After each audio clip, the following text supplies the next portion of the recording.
Why we're surrounded by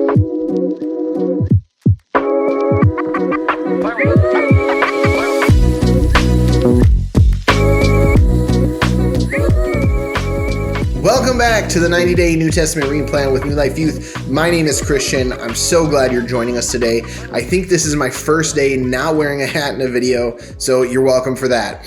We are starting to come to a close on the Gospel of John, and today's reading takes us from John 13 through John 15. Now, throughout this Gospel of John, we see time and again that Jesus states, or it's recorded, that Jesus' time had not yet come. But now here in John 13, we see that Jesus knew his time had come. It has now come, that his time is coming to a close before his death and resurrection. And we start to see this incredible scene at this Passover meal where Jesus shows to his disciples incredible humility. John depicts in verse 3 what he says is Jesus knew that the Father had put all things under his power and that he had come from God and was returning to God. John, what he's doing here is he's showing the fulfillment of God's plan and Jesus's control over the situation. In the midst of all of this, when you think about the full power and control, what is it that Jesus does, having all authority? He washes his disciples' feet. Even though he has all power and all authority, he washes his disciples' feet.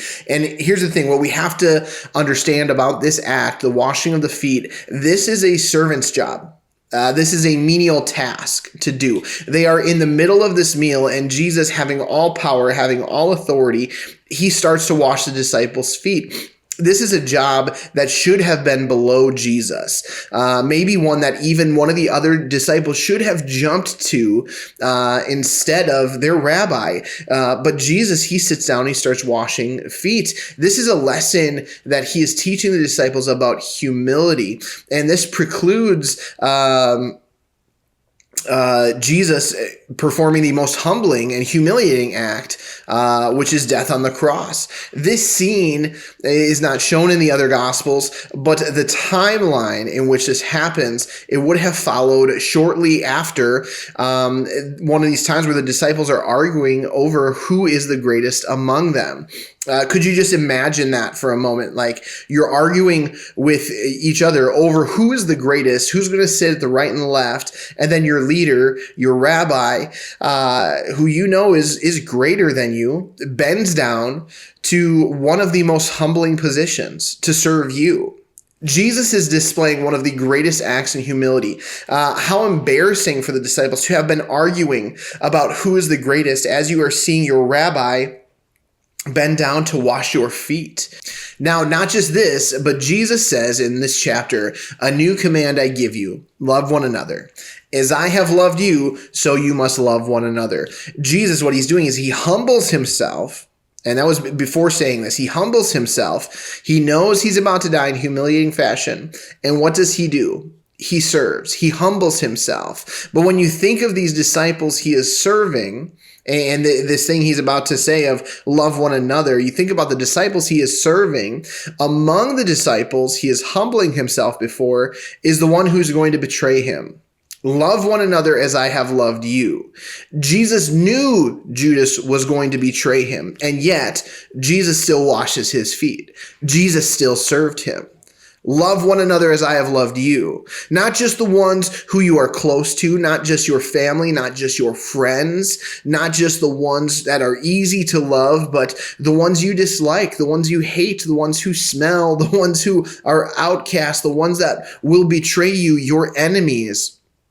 Love one another as I have loved you. A new command, one that has to be taken seriously. Love one another, serve one another.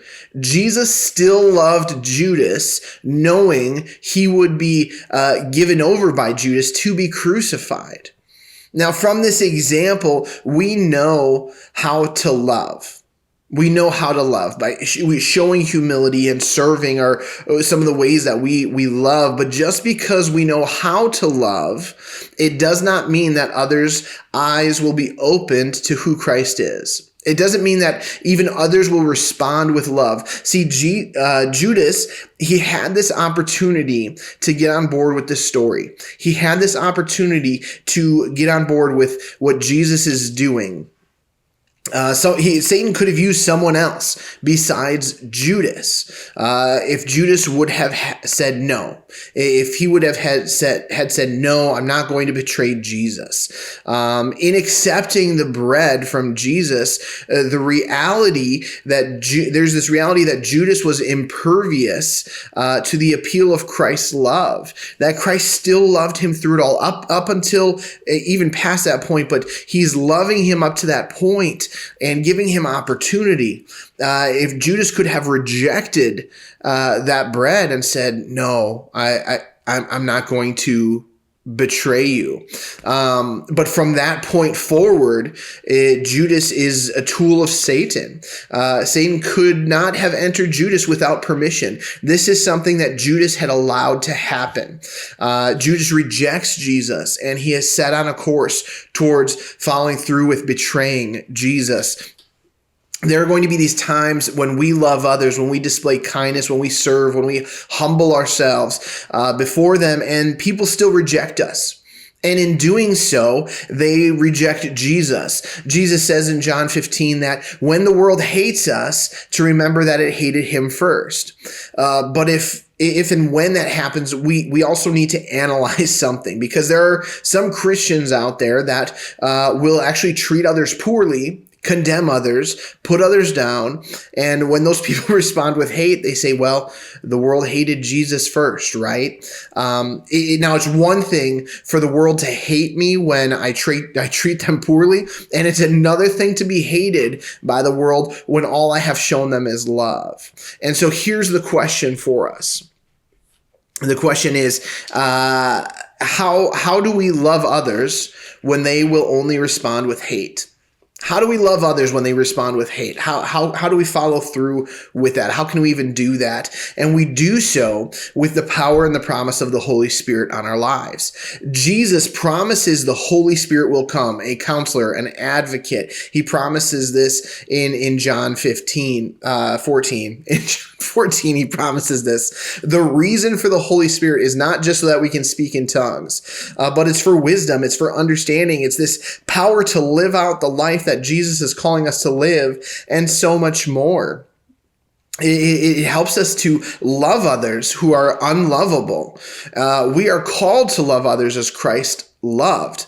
And that means in service. That means in humility. That means when others hate us and spit in our face, we still need to love. And in order for us to do that, we have to welcome the Holy Spirit to help us to live that out.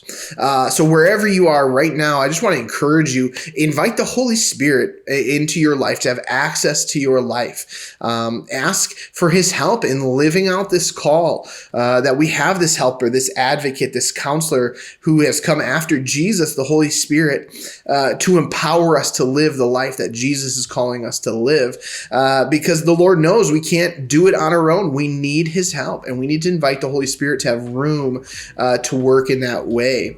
And there's so much more we could touch on today. Such an incredible chapter, and we are closing out the book of John. The next couple of days of reading is just a couple of chapters instead of 3. We only have 2 chapters for a few days, and so we can dig in a little bit deeper there on those in a shorter span of time. But of course, make sure to let us know what you're learning in the comments here on YouTube. Let us know in the YouVersion Bible Plan, and we hope to see you tomorrow.